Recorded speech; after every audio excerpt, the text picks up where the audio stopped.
Okusooka ndikwenda obakobera nti first and foremost nsuubira nti yali nsobi nze gye nakola okuyikiriza okuwa Baba Kyabazinga amagezi okufuuka patron wa tiimu endala.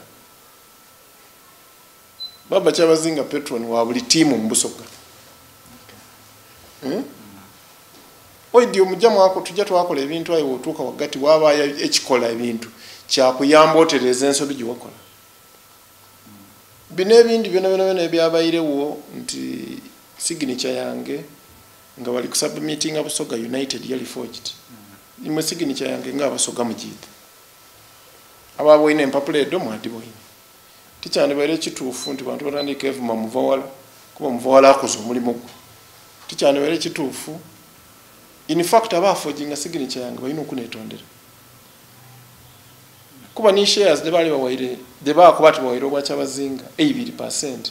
Doni ya designing ra tumwide. Ekitegeeza nti Busoga ezira shares mu Busoga United. Muvola Joseph azira shares mu Busoga United. N'aba abandi benabwoine ku signature David Ntintuufu n'owekitiibwa Gume yena azira share. Kiringa okuba omuntu nti akuwaire yakutwala kuno omukono ogundi enuma. Ekisembayo ate nga kikulu. Kino tidda kyetondera. Oidi abaana ena kudino baavuma tategeera PhD musiru. Kyenakoze nakikoze nga protecting Kyabazinga Gabriel Ndiopo okuna. Era nga zena protecting erina lyange.